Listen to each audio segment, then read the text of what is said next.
Gospel, and last week we looked at John 8:34 to 38. And so we're still in the thick of things in this central part of chapter 8. It's challenging to go through these, so we kind of slow down for that. And you're on there? Okay. And we had a thing where I was planning to go further, but due to the discussions, and that was tremendous discussion that we had to curtail some of the part of the progress, and that's fine. I love having the discussions. I think that's beneficial to us all. And so before I get on to our little recap, I figured, you know what, I might start sessions with a little mini trivia thing here, after watching some of these Trivial Pursuits, or Jeopardy, I guess. So I'll say the quote, and you tell me the chapter. I won't ask for the verse number. You tell me the chapter and the incident or the occasion, okay? Woman, what does this have to do with me? Water to wine. Yes. Okay. Chapter 2. Sorry, No, chapter 2. Yeah. The wedding at Cana. Okay, right, exactly. Okay, go call your husband and come here. Woman at the well. One at the well, which was? Chapter 4. Very good, Abby. All right. Now there is in Jerusalem by the sheep gate a pool.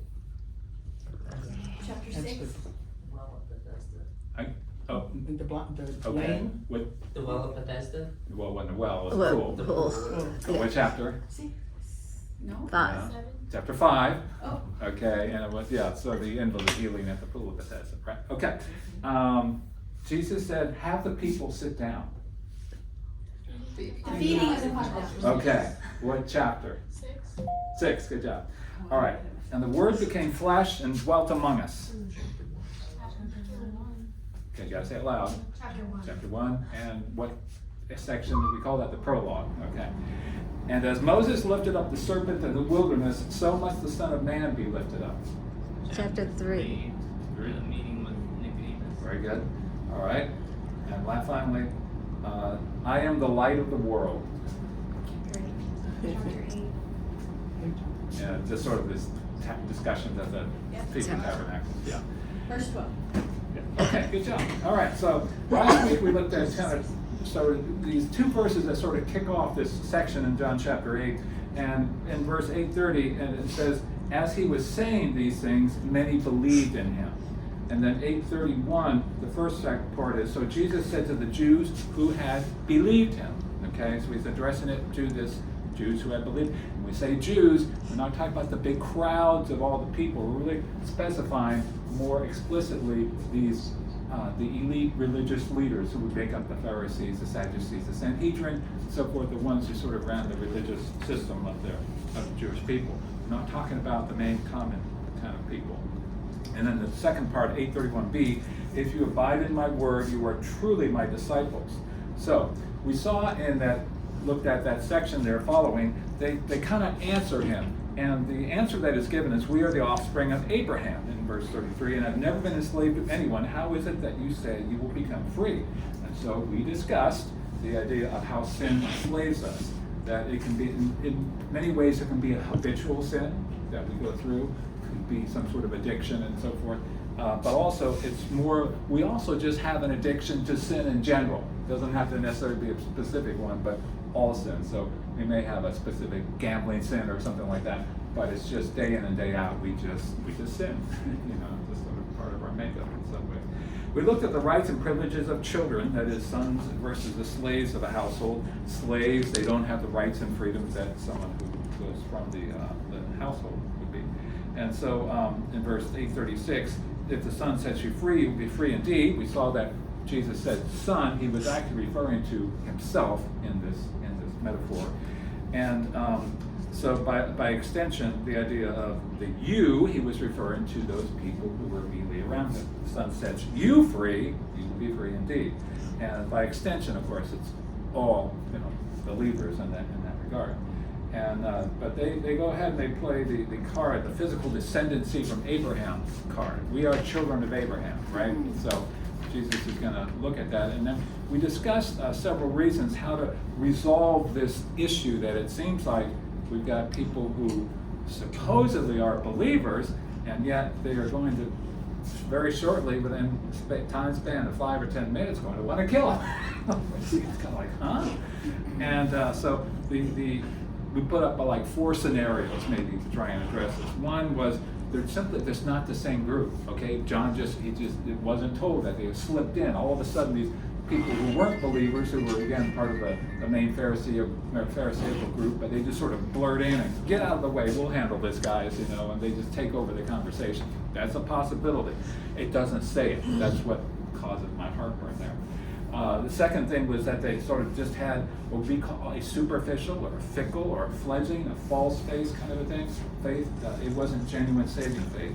It was just sort of, as you talk, skin deep, or akin to what I just said, being they believe, okay? They were deluded in what they had thought they believed. It doesn't say that or anything, so that's not an acceptable, easy answer. Or finally, they really have become genuine believers, but you get those, you remember those word association tests that you used to have in school, kind of like dog. Kiki is to dog as Clay is to human, hopefully, something like that, okay? So you would have, for this case, belief is to justification as discipleship is to sanctification, right? So, and they just kind of make sure that there's a very clean parting of those two. There's no connection between them almost. So you can be sanctified, but you certainly don't need to be discipled in that regard. So it's entirely impossible to have belief for eternal life and then turn around, reject Jesus, and want to kill him. It seems very difficult to swallow as well. But what about when the parable about the seeds being spread around? Yeah. That some is eaten immediately, and we have some brought up are- that as well, and that was actually my very next point in there. Okay. That, we looked at 837. In 837, my word finds no place in you. I'm not going to attack you for stealing my thunder there, but that's okay. Okay. All right. That's so- all right. I'm used to being attacked. I know. Go for it. But it was brought up about the parable of the sower and all. How do we look at that? Does that play into part? And that's all really part of how you interpret this, and that could be brought in because it seems like when the sower went out to sow, some fell on the stony ground. Satan just came and birds picked it up, representing Satan. The others, it took some root, remember, but it was no more. The moisture wasn't there, and so it died.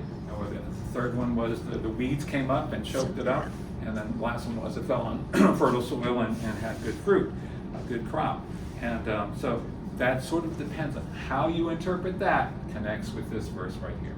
Yeah, agreed. We don't have, there are simply camps that we sort of set up. Which camp are you going to settle in terms of how you understand that? Okay. That's all I can say. I can't give you a certainty. This must be the resolution of how this works. I can't give you that. There are good people that look at both sides of those camps and they sit on them. Okay. And then you throw in being called. What kind of grounds you land on where you call to begin with. Yeah. That aspect or thought process. Yeah, it's the illustrations don't sort of include that portion of it. I'll say that for there, but yeah, Jesus definitely, just like you said in John chapter 6, there is the calling as we would give it that name, where it is the Father draws people to him, right? Yeah. Okay. But anyway, we looked at in 837. There's just kind of a similar element that may my word finds no place in you. But I'm also going to add in there John 5:38. We didn't look at that, but it was, and you do not have his word abiding in you, for you do not believe the one he has sent. So there it seems like if you don't believe, you don't have his word abiding in you. And there just seems to be a connection. I'm just going to throw that out there for you to chew on, okay? But not believing in the one whom he has sent means you don't believe. Okay, we also looked at the implications of John 8:38 as I speak of what I have seen with my Father, and you do what you have heard from your Father. The connection was there. What you do is associated with who you identify as your Father. This was the connection in the sense of whether you're going to have God as your Father or whether you will ultimately, the opposite end of it would be the devil or Satan, right? Okay. Jesus says everything in accordance with God the Father, the Jews in accordance with who their spiritual father is. And I'm thinking the believing Jews, these elites, they may have rejected Jesus because of conditionality requirements. Okay, you want us to be your disciples, but maybe they consider themselves foremost as the privileged physical seed of Abraham. This was what was important to them. Okay, it earned them a saving and privileged position with God. Also, that their works you could earn through obedience to the Mosaic law brought them merit, right? And they probably thought Messiah would have political ambitions to go ahead and put them in reigning positions. So they played the Abrahamic descendancy card, or the progeny card. They were children of Abraham, right? And so they played that card, and we saw that they had a defective understanding of the true state of their physical condition. And finally, in this last recap, I wrote on the board something, assurance is the essence of saving of faith. And I want to make a slight correction there. I know it was like I threw the grenade, right? And it's generated some more discussion, but just a minor tweaking of it. That is, assurance is of the essence of saving faith, okay?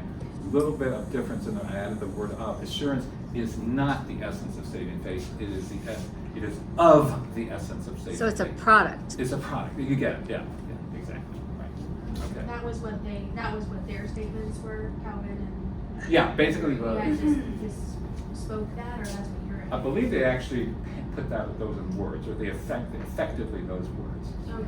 Yeah. But that's the assurance is of the essence of saving faith. All right.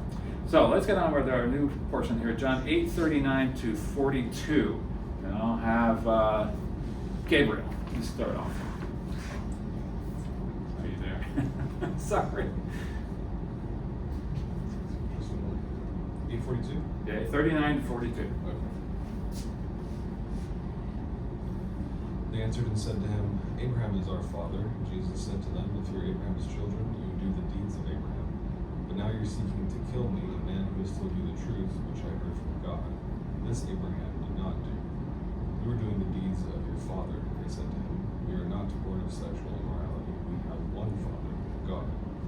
Jesus said to them, if God were your father, you would love me. For I proceeded forth and have come from God, for I have not even come of myself, but he sent me. Okay, thank you. So, verse 39, let's portion it out. They answered him, Abraham is our father. Jesus says to them, if you were Abraham's children, you'd be doing the works Abraham did. But now you seek to kill me, a man who told you the truth that I heard from God. That's not what Abraham did. So they're now just responding. They're just sort of knee-jerk reaction to what Jesus said about them being, just because you're a descendant of Abraham doesn't mean what you think it means. So they had already played that card about progeny. So now they're looking in the reverse direction. In other words, at first they said, we're Abraham's children. Now they're looking the other way up. Okay, they say, Abraham is our father. And so previously they were offspring of children, now they're of Abraham from him. So we can feel, it's sort of like the temperature's rising, okay? They're getting angrier, okay? So they view their relationship in the opposite direction. But we can sort of see, maybe they're conceding a little bit in the sense of, in other words, they had just started off with we are descendants of Abraham, played that card, and then Jesus sort of disabused them of that, and then now they're saying, well, Abraham is our father. So they're sort of looking at that aspect of because Abraham is their father, then they carry the moral and spiritual elements that Abraham had. So they are of that moral and spiritual progeny, and not the physical stuff they're worried so much about, but in other words, the spiritual and the moral essence of what Abraham was like. So, but now that they've said this, Jesus is now going to disabuse them of that thought, okay? So they're now on common ground that he can speak to them in a sense to show them that that's not even a legitimate excuse. So he's going to put them on the witness stand, you might say. He's going to say, that's not really a logical thing there to say based on your behavior, okay? He says, if you were Abraham's children, you would be doing the works Abraham did, but now you seek to kill me. So now we show the disconnect between what Abraham would have done and what they're doing, right? And I'll say sometimes, in different languages, or in the Greek and Latin and so forth like that, they usually put, for instance, and in the analytical languages we use subject, verb, and the action of the noun, whatever kind of a thing. object. In this case, oftentimes in these inflexive languages, they will use subject, object, and then the verb comes last. And it's sort of like Yoda speak. You remember Yoda, how Yoda talks? So, in other words, we would say, you look tired. That's our way of expression. Whereas in Yoda speak, it'd be, tired you look, okay? Or, ready you are, or, something like, pick a sport. I don't like boxing. Boxing, I detest, okay? Not like I detest boxing. But anyway, so sometimes just hearing words rearranged, it sort of gives you, I don't know, a different way of sensing what they're saying. And it makes it more pithy or more memorable. In the Greek, it actually reads like this, okay? Answered they and said to him, the father of us, Abraham is. Says to them Jesus, if children of Abraham you were, the works of Abraham you would do. Okay, so it makes it, I don't know, just twist it around. It just, you see it in a different angle, different light kind of thing. But again, that message, what you do corresponds to who you identify with as your spiritual father. The walk and the talk, they need to agree. And the disconnect is captured by that little word, but, okay? You claim to be Abraham's father, but this is what's actually happening. Now, it's interesting, because it also says, but what's the word right after but in your ESV translation? Now. Now. So it's interesting, because now means obviously at the present time, right? But now. Now, I was thinking maybe this may shed a little light on that question about how do we resolve this issue, which of the 4 ABCD options, how we respond to this. I don't know, I'm just throwing it out there. Just like that grenade I launched, right? But it says the word now conveys at the present time. So I was wondering, but you seek, let's say he said without the now. If he just said, but you seek to kill me, okay?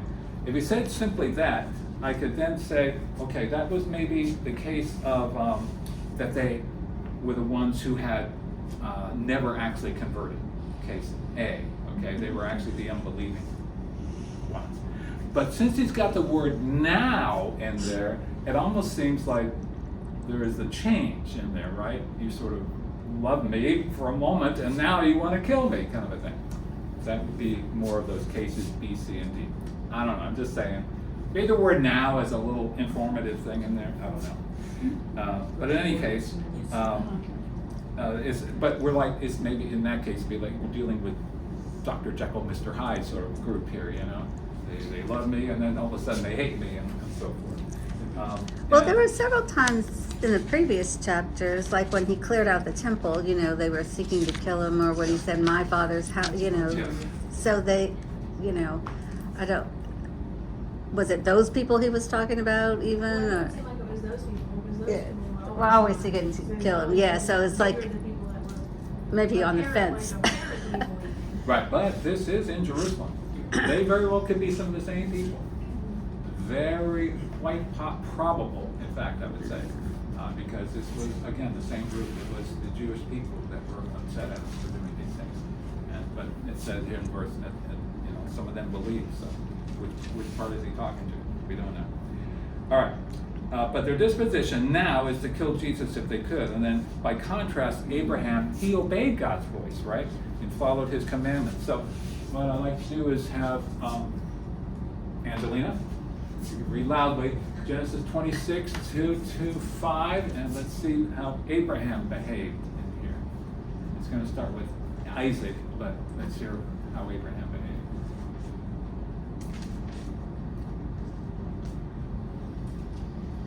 And the Lord appeared to him and said, do not go down to Egypt, dwell in the land of which I shall tell you.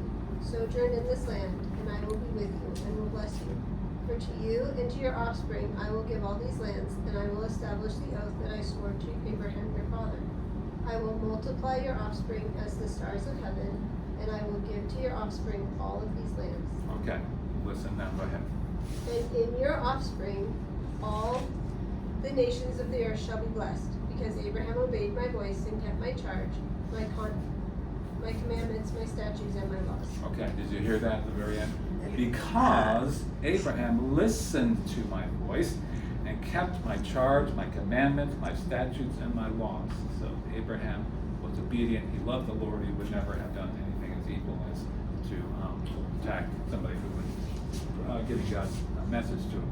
So Abraham was sensitive to God's voice and followed God's commandments. we find there are multiple instances we can go through. We're not going to do that, but where Abraham encountered the Lord. And how did he have an encounter with the Lord?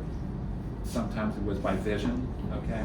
Sometimes you'd hear basically the voice in some capacity that we don't know about, or an actual visitation in some way, the pre-incarnate appearance of Jesus before the destruction of Sodom and Gomorrah.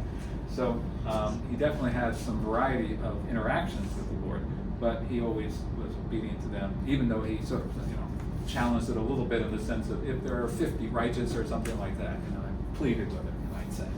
All right, so. But Jesus says in verse 40, but now you seek to kill me, a man who told you the truth that I heard from God. This is not what Abraham did. You are doing the works your father did. So Abraham never sought to illegally kill someone, and certainly never to avoid God's truth. Now Jesus identifies as, what did Jesus identify himself as? In this verse. A man. Okay, just sort of a man, a guy, who's telling you. It didn't say this. He didn't say the Son of Man or anything like that. And I think he just sort of, it's a humble sort of way to look at.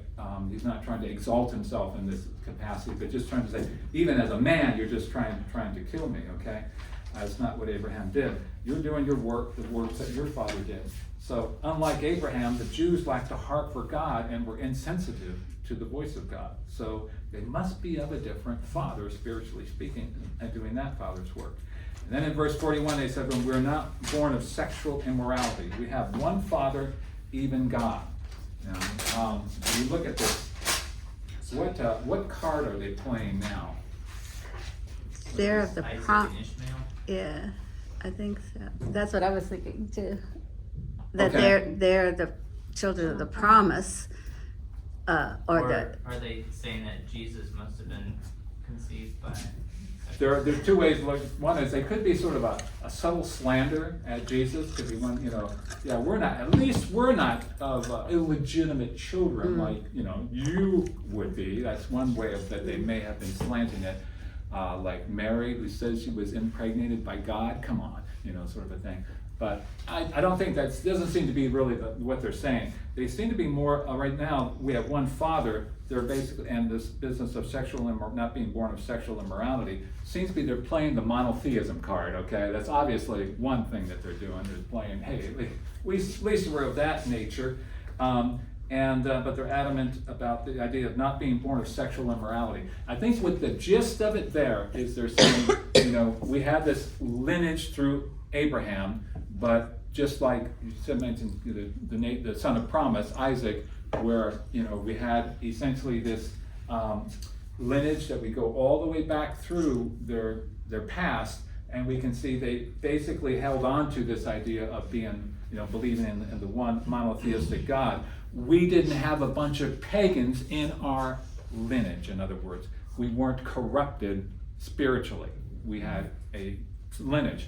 They did have a couple of pagan women in their midst who were brought in, but they were obviously converted. Remember who those were? Rahab. Good job. Ruth. There's gonna be one more. Tamar. Yeah. That's right. So they proclaim they still worship this one God, and so they're going to cast this. Now they're going to cast aspersions on Jesus as being illegitimate, not right here, but later on in chapter 8, we'll find that where they accuse him of that. Okay, but it seems like they're sort of likely beginning to grasp some of what Jesus is saying. Where we have one Father, even God. Seems to be just the idea is, okay, maybe we're not as good as Abraham, but we're not illegitimate spiritual children, and they share with Abraham the worship of the one God. We're not pagans and heathens, so this one God is certainly the one whom Abraham worshiped. So the point is, Jesus is now taking them. They sort of played these different cards. Okay, first one was we're of the physical lineage. Second one was, well, he's our spiritual, moral father, and now they're playing the monotheism card kind of a thing. And Jesus says to them in verse 42, if God were your father, you would love me, for I came from God and I am here. I came not of my own accord, but he sent me. So you see this sort of logical progression of what they're thinking and how Jesus is sort of dismantling what they're saying all the time. Okay? Everybody kind of see that? Okay. All right. So, the last progression step, again, by extension, he's going to disabuse them of this idea, thinking that the Old Testament God was even their father. Jesus is going to basically lay down the hammer on them, okay? The midnight hammer, as we say. So, if God were your father, you would love me. It seems a bit like a test there, right? What does loving Jesus look like for believers? All encompassing. Your whole, it's everything. I mean, Okay, like what? Your whole being is in loving Christ. Okay, and so what kind of, what might actions or things like that might be involved in that? Reading His Word, following His Word. Okay, you can devote time to him for sure, right? Devotion. Okay. Praying, Praying, speaking to him. speaking to him, worship in some ways, right? And all that. Having like a right understanding of who he is. Yeah. I think that's some of the biggest thing. I mean, I don't know if we're gonna go into this, I know we're gonna continue on this, but, you know, I think he's just revealing to them, obviously mentally, they're not understanding their position before God as sinful creatures that are destined for hell, because they are under a wrong understanding, you know, of who they are. Yeah. And so, like, that's the hugest problem right now when you look at the different religions. You know, we've talked about like Mormonism Yeah. a little bit. You know, they say Jesus all the time, and that they love Jesus all the time. But when they say they love Jesus, they're not saying the same thing we're saying as Right. Christians, because they have a wrong interpretation of who Jesus is. Yeah. And so it messes everything up. That's So a it's good, false good religion. way. Yeah, it's sort of a very good parallel to what we're seeing here. Very good, yeah. It's understanding, but putting perspective on who Jesus is and who we are. We just sometimes often think of Jesus as just sort of a man who, you know, with some special talents kind of a thing. But it's obviously the second part of the Trinity, so he's vastly more than that. Yeah. And I know they didn't have like the New Testament or anything, but they had the whole of the Old Testament that prophesied the Messiah coming, and Jesus fulfilled all of those prophecies, but they Right. never Linked Good. it together. see that in him, Right. you know. Yeah, they seem to be so blinded by what they thought was their own, you know, what they thought, what they were deserved of, or that they should have just as being children of Abraham. We get this. So, but instead they didn't realize that their, what do I call it? Their position was intended to be a light to the world themselves, you might say. And they totally blew it because they wanted the light focused on them rather than exposing the light to others. I guess you could put it in that way. Yeah. Yeah, and they detested the Gentiles to the point where, you know, they didn't want them, you know, and it's kind of interesting because in history, the Jews are detested, but Yeah. in Yeah. the Jewish thing, that they detested the Gentiles. Right, right. So we know that loving Jesus does not look like what they did. They were wanting, obviously, to murder him, to oppose him, to thwart him. They were not, they just didn't want to have any spiritual kinship with, right? So if you love God, you're going to do love the things that God loves, and certainly love the Son of God. Let's just put it in something as simple as that. Jesus says, "For I came from God," which points to him as the pre-incarnate person of the humanity, to his incarnation. And then he says, "And I am here." Okay, his presence back then was to accomplish the Father's will and bring God's truth to them. So here he says, "I came from God and I'm here." Okay, this is part of what you have to understand the revelation of God is. And I came out of my own accord, but he sent me. And we see this kind of language multiple times throughout John. He sent me. I'm representing him. So we saw that. I lost count of them. Jesus repeats this clause or something similar numerous times. He defends against the notion. Does he ever try to usurp God the Father? Absolutely. Never. Okay, it's always in unity with what he does with the mission, right? So Jesus proclaims his service to glorify the Father, and show the Father's love through the Son's perfect work to accomplish salvation. Secondly, the Son is not acting in self-interest, self-motification, or determination, or gratification. And thirdly, he's acting in obedience to the Father's injunction. It's always, "He sent me." Jesus never operates like the Lone Ranger, okay, where he's going to step in and protect us or do something that is in disharmony with the Father. Okay. So now we can look at our next group of sentences. John 8:43 to 47. John. Why can't you understand what I'm saying? It's because you can't even hear me. For you are the children of your father the devil, and you love to do the evil things he does. He was a murderer from the beginning. He has always hated the truth because there is no truth in him. When he lies, it is consistent with his character, for he is a liar and the father of lies. So when I tell you the truth, you just naturally don't believe me. Which of you can truthfully accuse me of sin? And since I am telling you the truth, why don't you believe me? Anyone who belongs to God listens gladly to the words of God, but you don't listen because you don't belong to God. Okay. So we start off with, why do you not understand what I say? It is because you cannot bear to hear my word. Jesus starts opening it with a question, right? Why can't you understand what I'm telling you? And he's expecting to hopefully get an answer from them. In the CEV version, I can't remember what it stands for, it's the Contemporary English version, it reads, why can't you understand what I'm talking about? Can't you stand to hear what I'm saying? Or in the Amplified, why do you misunderstand what I am saying? It is because your spiritual ears are deaf and you are unable to hear the truth of my words. So, I like that, spiritual ears. yeah, the word hear, it's the same word that we derive our word acoustics from. The acoustic things has to do with sound and all, of course. So here, akouin, I remember my French teacher, and maybe it was junior high, always telling me, écoutez, listen up, hear these things here. But they were blinded in their rage, and they suffered spiritual incomprehension, okay? And there was no question they were intelligent enough to understand it, but their spiritual ears, you might say, just prevented them from understanding the nature of their resistance. What I say, another translation, is my speech or my language. And the challenge is to understand expressions. For instance, these expressions, I came from God, He sent me, the Son set you free. It was like they just couldn't grasp what Jesus was saying here. And he goes on there, you are of your father the devil, your will is to do your father's desires. He was yes? Is he saying that Abraham is the devil? No. Where'd you get that? You are of your father the Oh, devil. hang on just a second. Okay. No, that's actually what he's saying. In essence, he goes through all this stuff with the idea of their father. They have a connection to God because Abraham is their father, and Jesus is just undermining their whole statements on what they're saying, because he's saying, no, you don't have Abraham as your father. Your father is Satan, the devil. That's actually what he's getting.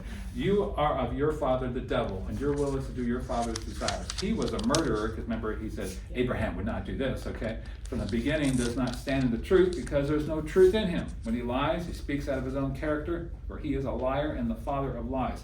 So, in verse 38, Jesus showed he did not share the same father as these people there. Okay, Jesus' father, one that we understand as the father of the Trinity, in other words, is not the same as who they think their ultimate father is. I know they go through Abraham, but they're looking at when they said, God is our father, so to speak. When they said that, Jesus is proclaiming, no, he's not. You're of your father, the devil. Okay, and in the Greek it's diabolo. Diablo is Spanish there, which means accuser or slanderer. Jesus is not trying to troll them, okay, to get them upset. To just sort of, in other words, he's not intentionally trying to cause them to be irate and all. He's just proclaiming the truth to try and get them to understand, to open their eyes and so forth, so that they would see who they're really worshiping. They're walking in the devil's footsteps. Your will is to do your father's desires. And he was a murderer from the beginning. Where do we find that? How would you say Satan is a murderer from the beginning? How was Satan a murderer, the devil? Think about Cain and Abel. Okay, I think that's absolutely right. And even if we look before that, what even started that process? Adam and Eve. Adam and Eve, right? The temptation, right? So here's the idea of the Garden of Eden, where Satan's successful temptation resulted in the fall of man. And you could say at that point, he robbed Adam of spiritual life, which was ultimately brought to physical death, right? And that's what the whole business of the fall was. You show, when God says, you eat of this tree, you shall surely die. And what did Satan say? You shall not die. You shall not surely die, right? So because all this mayhem, all this trouble, all the subsequent ensuing actions that followed in terms of not only just Abel and Cain, Cain slaying Abel, but obviously everything that followed in terms of the death in the physical race, how that went. So I think we need to remember too that this is after 400 years of silence by God, because the prophets haven't, and Malachi, because they were so unfaithful and they were doing all these things that, which is why God's choosing to do this new covenant and everything. But they were thinking they were doing God's work, but they were actually working against God, and because they set up all these extra laws and everything, and they were corrupt and all this stuff. It's good to keep in mind in their history. Remember, God gave them basically out of Abraham, then they go to Moses and they have the Mosaic law. And what happened during that whole time period, I mean, for 1,000, 1,500 years or so, eventually God kicked them out, put them into exile, right, for breaking his law so much. And so how, was his word passed on? Was it varied? I mean, how much do they really know from the original? Well, they had the scriptures. They had all of the Old Testament. There's no question about that. All the writings. All the But most writings. people couldn't even read, so they were just hearing. Well, I tend to Except for disagree with you. I think in the Jewish faith and all this, and their ethnicity and all, reading and comprehension of that was very much something that was instilled throughout them. The boys went to the school, the Torah school, didn't they? Where they had to learn and memorize basically the first 5 books of the Bible, I think. Right, practically, I'm sure. Yeah. But during exile, were they doing that, Well, that's good. That's Okay. But here's what I think, Cindy, is that when they came out of exile, they basically thought, this will never happen again, kind of a thing. And so they looked at the law as, we are never going to break it again. That's what their point was. But it began to be what they worshiped, you might say. They couldn't see the God behind the law, so they worshiped the letter of the law rather than, in one sense, the spirit of the law. They lost all, because the law ultimately is love. That's how we understand it. And all they were that they were just hardened. They hardened their hearts because all they wanted to have was just do the action instead of understand why you do the action. And it wasn't a heartfelt action. Right. I mean, wouldn't you also say this is, that when Jesus came and started his ministry, he's teaching them what the new covenant is all about? Because not to justify these Jews, but the truth is,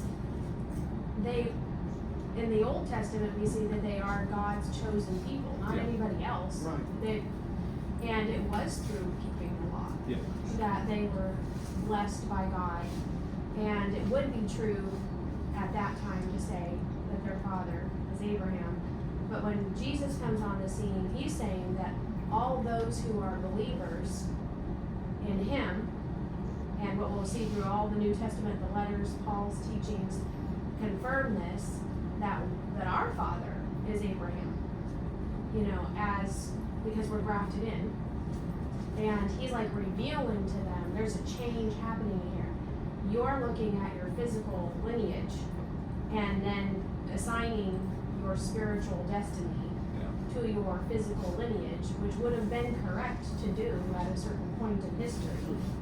But now he's like revealing to them that is not the case anymore, because wouldn't we say that all those who are perishing have Satan as their father? I think so. I mean, it doesn't matter who you are, and that would be the same today. Right. That anyone who's perishing, their father is Satan. And we see that in Ephesians and Galatians, I think, and that terminology. Yeah. So that's basically the spiritual truth that he's uncovering, right? He's like trying to show them, you're going back to this lineage, but the truth is that's not going to work anymore because I'm here and I'm establishing this new covenant.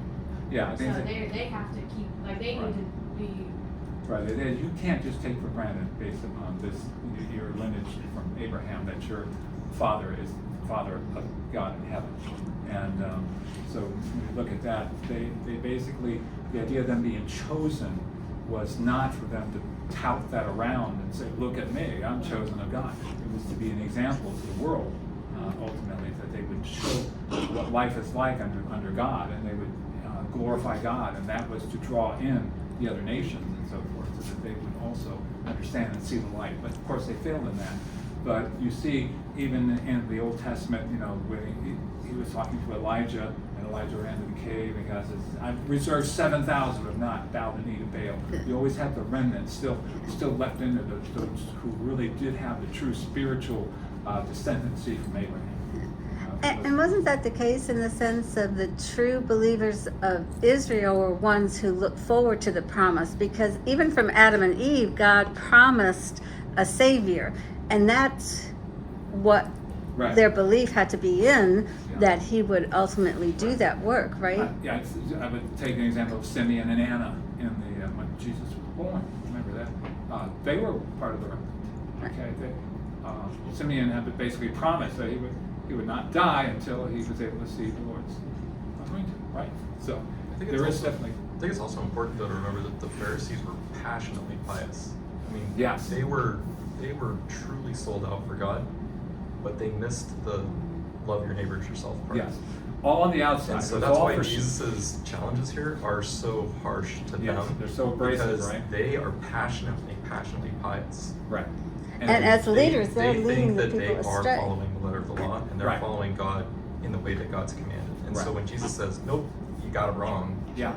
It's I mean, not that just cuts that you right to the follow wit. it. Exactly right, John. It's not just that you can follow it. Perhaps you count your cumin and all those other seeds, and devote them a 10th percentage and so forth to God. You tithe and all this stuff, but that doesn't matter because the Spirit is not within you. That you have the attitude and the heart for what's behind it. There is just dead action orthodoxy is not going to cut it for God. It's why you do that you do that. Yeah. Why? And that they could get saved through their efforts. Yeah, exactly. That was part of their mentality, that we can be saved through our efforts of keeping the law. So with Jesus coming, that just wiped that thought right out of the, blew it up. Well, and that's what he disabused them of it. Yes. Yes. That's the intent. Yes, exactly what we're looking at in this chapter. And Jesus just didn't come the way they expected him to. Yeah, as a king. This is quite true. And that's what really threw them more than anything else, is that, what you expect may not be what you're going to get, but what you get is what you need. What you get is what you deserve. No, I didn't say deserve, I said need. Okay. Because, With God. if we all got what we would deserve, We'd all be in heaven. we'd all be gone, But God wants us to be for him, and he needs us, or he wants us to need him. That's Depend his. on him. Yeah, right. I mean, God tells who he is throughout everything, He is who he is. Yeah. I am. Yeah. Okay, let me get Seth. Okay, this just gives me just I have a question now. So, you know how it's like in the hall of faith, and people are counted as righteous, they were counted as righteous. So we know those people are in heaven. So, do we operate like in an understanding that all of Israel, in the Old Testament, like if you were born Jew, that you're in heaven? No, just because you were part of the physical lineage? No, Yeah. not at all. So No. how did they? How was it like a retroactive thing to say that? I had this remnant, and they operated under a law system. I mean, that's how they operated. And then the change happened with the Holy Spirit coming and the new covenant coming in. Was it like a retroactive thing to where all of those that have passed on from all these hundreds of years, those who had a true heart devoted to the Lord are the ones that are truly in heaven, regardless of their lineage throughout all those years before the new covenant? I'm not sure what the point, the retroactive. Well, like obviously people back in the Old Testament time didn't have Jesus there to tell them, Okay. Right, so. about believing in all of the letters from Paul and all that. Right. We don't operate in a sacrificial system. Right. They did. So Right. they didn't have the Holy Spirit. So how were they saved? I would say the remnant, the way that you were saved was to essentially believe in the one whom God was going to send. It was from forecasts from Genesis chapter 3. If you look at the Proto Evangelion, the seed of the woman will crush your head to Satan, and he will bruise his foot. And just from that alone comes all the other revelation that slowly took place throughout the Old Testament, being it through all the prophets and even Abraham's life and all, where we can see that there is development of an understanding of revelation that Christ is coming. It's not explicit in the sense that we have in the New Testament, but it is clear enough in the Old Testament that Jesus certainly basically told them, you should have known these things, okay? At least to the ones in the religious charge and all, that they should have known these things. So the evidence was there. So if you still believed in this promise of the coming one and you put your faith in him, then you were one of the saved. So that's how I looked at it. They looked forward to the Redeemer. We look backwards. Okay, along with for them keeping the sacrificial system. Right. Yeah, they would use that as the means to maintain fellowship with God. That's right. For the individual basis. Yeah. That's probably the Is the 400 years between Old Testament and the New Testament? Is that the 400 years? Yeah, yeah. That's what It's what's called the Malachi. intertestamental period. Okay. It's between the Malachi, like you said, to all of a sudden Matthew. Yeah. It's 450 years, right? Somewhere 400, 450, I don't know the exact number. 430 to 50. Yeah, but you might be thinking of it, thinking Galatians there, the 430 years. Yeah, Galatians chapter 3 or something like that. I think it's basically 400 years. Around that amount. Okay. All right, so I wanted to get real quick a couple of passages that we can see what Satan was like. Revelation 12:9. Is that you know that? And the great dragon was thrown down, that ancient serpent, who is called the devil and Satan, the deceiver of the whole world. He was thrown down to the earth, and his angels were thrown down with him.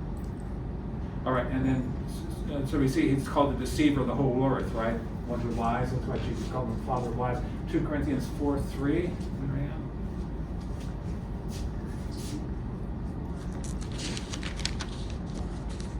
And even if our gospel is veiled, it is veiled to those who are perishing. Oh, and the next verse too, sorry. In their case, the God of this world has blinded the minds of the unbelievers to keep them from seeing the light of the gospel of the glory of Christ, who is the image of God. Again, so we see this, that's the idea of blinding unbelievers to the truth of things. And we contrast the devil with Jesus, who always identifies as being truth and pronouncing it. Okay, I probably ought to stop there. Almost finished to the area there, but it's kind of a an interesting section that we're going through to digest it and all. But it'll come to a head next week as we look at what they're just really going to go after Jesus and try and take him down. But this is where Jesus talks about the I am, the Hegel I me, in the sense of being divine. Okay. Any comments or questions? All right, Lord, thank you so much for this day. We ask you